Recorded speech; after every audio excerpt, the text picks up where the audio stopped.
had some great meetings. We had dinner last night with President Erdoğan, and I think it was really, I would rate it a 10, maybe a 12. A bit of a small ballast. Well, everything's beautiful. We've had some very good meetings, in particular with Turkey and trade, and now we're meeting with everybody today. As you know, we're going to have a very big meeting with lots of leaders from, I think, every country, right? Every country showed up. They're all there. NATO country. Yeah. Plus, we have a couple that aren't in NATO that would like to be in NATO. Yeah. But it's been very successful. It's been a fantastic meeting. So I'll be having a news conference after we finished it at about 4:30, 5 o'clock. And I assume most of you will attend.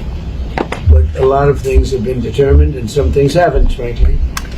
We attacked very powerfully last night the very dangerous people from Iran. They're sick. There's something wrong with them. We said, go and do your funeral stuff. And instead of that, they start shooting rockets at ships yesterday. And so we hit them very hard last night. Very hard. I would say 20 to 1, 20 times tougher. I told them every time you hit, we hit. And of course, they're dirty players, so they go after everyone, probably including me. I've been number one on their list for years. And they're a bunch of scum. You want to know that they're scum. And so we don't like them. I don't like them. And they're evil people, and it's the denuclearization of Iran. And we're going to denuke it. We're not going to let them because they're crazy. And they can't have a nuclear weapon.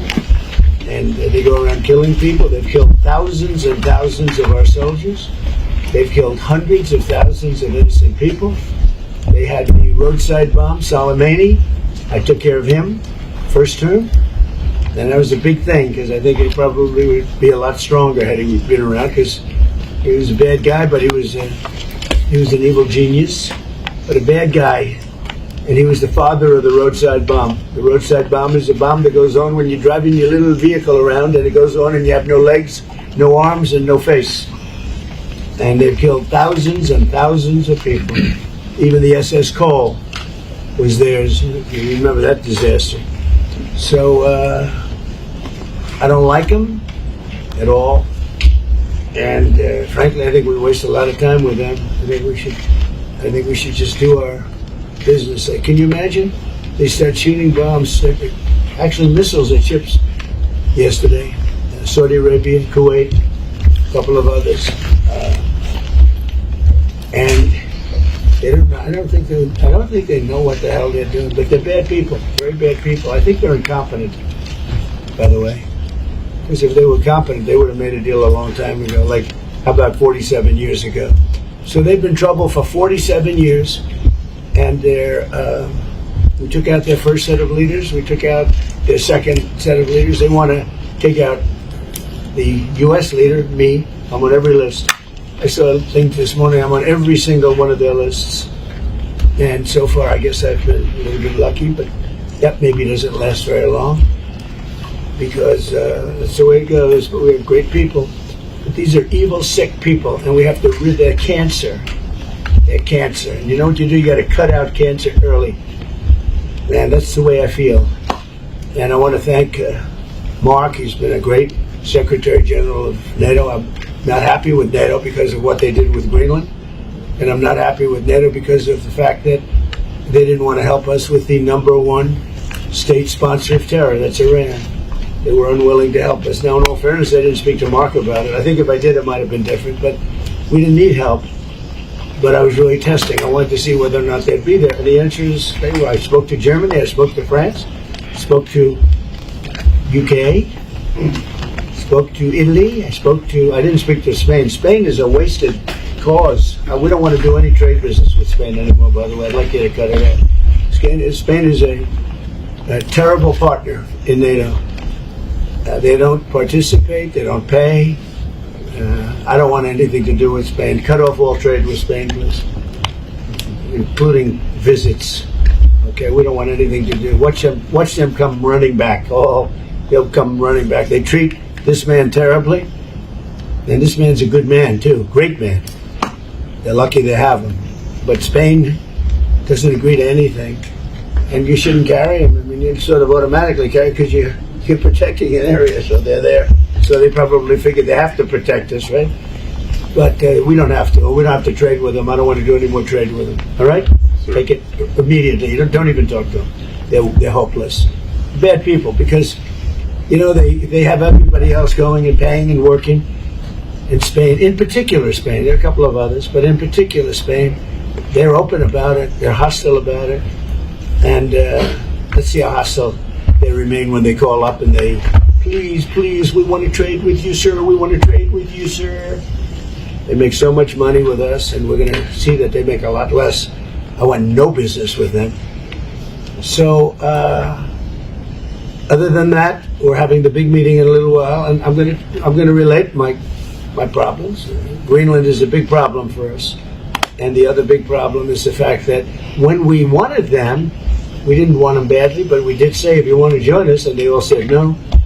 But when they could have, they weren't there for us, and we've been there for them. We spent over $1 trillion over the last short period, $1 trillion, in order to protect these countries from Russia, and has nothing to do with us. We have an ocean, but it's been a long-term thing, and they haven't treated us right.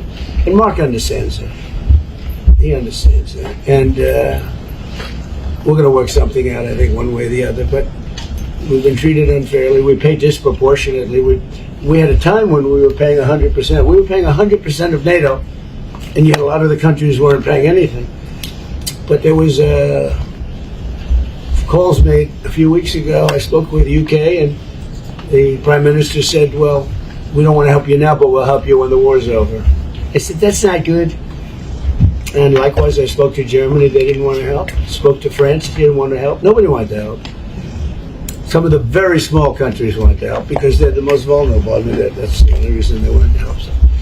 So I appreciate you being here. We're going to be going back together, many of us together.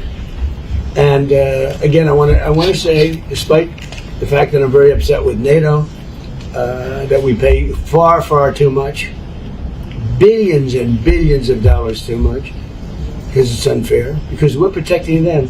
So we protect them, but they're not there for us. Think of it. Doesn't work. But I want to say this is a great leader. They're lucky they have him. It's their biggest asset, you want to know the truth. So, Mark, would you say a few words? Absolutely, and thank you so much, Mr. President, dear Donald. Let me start with Iran. We discussed it last night at the Presidential Palace. I think what you did, degrading the nuclear capability, crucial for Israel, the region, for Europe, degrading the ballistic missile capability of Iran, crucial for Israel, for the region, for you, for the whole world. And then trying to bring this to a peaceful end. They attacking ships yesterday. I think what you did last night was absolutely necessary. It was a very strong response, and I'm with you on this. It's really important. When it comes to NATO, what you have achieved, and this is a huge win. And I just want to say this again: the last 2 years, Canada and European NATO nations spending $215 billion more in 2024 and 2025 and 2026 compared to 2024. This is staggering. 258 billion. In the meantime, almost 200,000 jobs in the US being supported by all the investments by countries in the United States in the defense industrial base, buying from the defense industrial base from the US companies. So here you see you have been able to really get them to step up, to do this. And when it comes to Iran, I know you're disappointed. We discussed it a couple of weeks ago. I would say these are isolated cases. 5,000 planes taking off from European airports in support of Epic Fury. It was Europe as one big platform of power projection for the United States, helping with Epic Fury, including countries you mentioned, Germany from day one, France, and many others. We discussed the Bucharest airport, which was closed for a couple of days for commercial traffic because you needed it for Epic Fury. And the United Kingdom wouldn't let us use the island for 2 weeks, so we had to fly back. No, so I'm saying you're right, there are isolated cases. And Italy was very bad having to do with their bases, as you know, and a couple of others. So but still, generally, 5,000 is huge. And you mentioned Spain. Even you got Spain to pay 2%. They made a huge step in last year. So there's still issues we have to solve. But hey, also even on Spain, I would say they got to the 2%. And I know you have a very strong relationship with the United Kingdom, the King, but also you personally always with Keir Starmer, who is now leaving office. He has now also committed to spend another $20 billion extra, 50 billion pounds on defense. So I would argue without you in this chair, this would not have happened. It is, of course, because of Russia, but also because of you. So grab to win, it's there. You did this. It was The Hague, and now they are implementing. And on Greenland, you and I made a deal in Davos. I will make sure that that deal is step by step being implemented. That you can deploy, if you want, the Golden Dome on Greenland. You have your trilateral talks. Mark was leading them from your side with the Greenlanders and the Danes. And it comes to if they would change their constitutional position in the kingdom, etc. But hey, I mean, just so they understand, Greenland is very important for the United States, but it's not important for Denmark. In fact, when Denmark was overrun by the Nazis in less than one day, Hitler beat them out in one day, took over. They asked us to take care of Greenland. In fact, we took Greenland, and then stupidly we gave it back. We shouldn't have given it back to them because we're the ones that need it. We need it for protection of the world, not just the United States. And it's very important. It doesn't help Denmark, but it helps us. And it's very important for us. And again, they were defeated very quickly. Denmark was beaten in one day, less than one day, by the Nazis, by Hitler. And when this happened, they immediately switched it over to us. We owned it. We had it. We were taking care of it, and then we gave it back, which is, I don't know why. I wouldn't have given the Panama Canal back either, so what do I know? I certainly wouldn't have done that because China's trying to take over the Panama Canal, and that's not going to happen.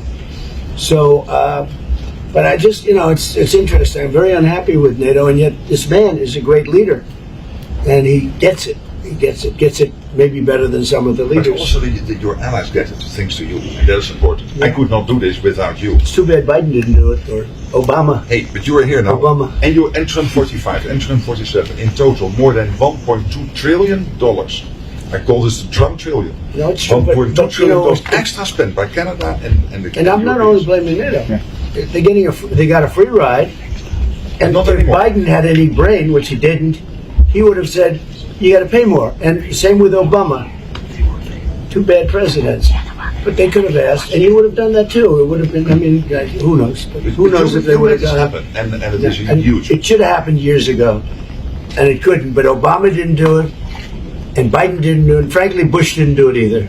But you did what Eisenhower started trying to do, equalizing He tried, yeah. Eisenhower tried. And all the other presidents, none of them were successful. You're the first one.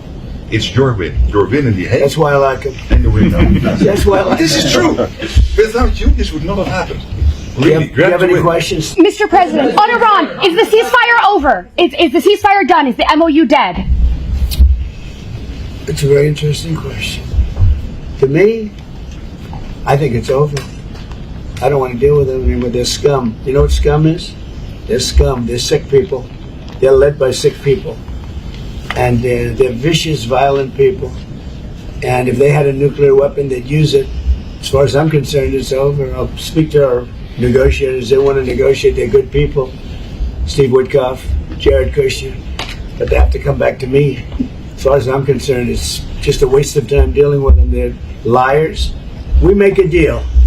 And if I make a deal with him, we have a deal. And he goes out, he talks. We make a deal. Everyone's agreed. No nuclear weapon. We make a deal. They go outside, talk to the press. They say, we never even talked about it. There's something wrong with them. They're cuckoo. As far as I'm concerned, it's over. So are we back at war? Talks won't resume after we get through the funeral proceedings. What? Does this mean that talks with Iran will not resume? I don't care. They can talk, but I think they're wasting their time. They're a bunch of lying guys. I do it my whole life. That's all I do is deals. My whole life that's how I became president. I guess that's a deal too, right? But I made a lot of money. I had a lot of great success, tremendous success. Everything I did, I was successful. And I deal with these guys, and they say this is from a different school. They're liars. They're cheats. They're sick people. They've hurt their people. They killed 54,000 people as of now that were protesting. When people say, how come they haven't taken over? They can't take over because they're dead. They killed them. Nobody's going to take over. They have no guns, and the other side has machine guns. And they're killing them. The press doesn't report it. But they're bad people. They're bad people. And frankly, I don't want to waste my time with them. Now, I'll let our wonderful negotiators keep talking if they want, but I don't see it. I don't like these people. You know that? I like him. I like the leaders. I think all of these leaders. Great. And they love I think they didn't treat the United States fairly for many years, but that's okay. But they're sane, rational, good people. Most of them. I don't like a couple of them, to be honest with you. But there are a couple I don't like much. But I like Erdoğan. I'll tell you, I like President Erdoğan. He rolled out the red carpet. He's terrific. You know, he could have gone into the war. A lot of people saying, like with Bibi, I like Bibi. I think Bibi is a terrific wartime prime minister. But Bibi said rough things yesterday about Turkey and Erdogan. And I said, you know, I spoke to him. I said, he could have gone into the war because he doesn't like Israel much. And he doesn't like Bibi much. And he didn't go because of me. And this is a military power. Millions of soldiers. Turkey is very strong. They have a lot of our best equipment. They're trying to get the F-35s. But he didn't go in. He wanted it. He would go in. If it weren't for me, he would have gone in. And he would have been on the other side. Even though I don't think he likes the other side either, because he happens to be very sane and they happen to be very crazy. But so I think, you know, they treated us right. I think China treated us right. I was with President Xi and I said, I hope you're not going to go into the war because we don't want that. You know, he gets 50% of his oil from the Strait of Hormuz, and he gets more than 50%. And he never went into the war. He didn't supply him equipment. You know, he was great. I'm a big fan of President Xi. A lot of people say, "Oh, why?" You know, I watched a couple of people critical of the fact that TikTok is so bad, it's so dangerous, it's so horrible. They're spreading all these rumors. And the numbers came out yesterday. You know who's number one on TikTok? I am. I'm number one on TikTok. And all I talk about is how bad communism is, right? They say, oh, it's terrible, they're spreading, but I'm number one. I listen to Gordon Chang. I like Gordon Chang, but he's always like negative. Oh, China's so terrible, they're so terrible. And TikTok is so terrible. But I'm number one on TikTok. I had like 4 billion views or something like that. So, I don't know. People have to get the priorities straight. We have had a really good day. We're going to have another good half a day, and then I'll see you later and we'll talk to you. Thank you very much.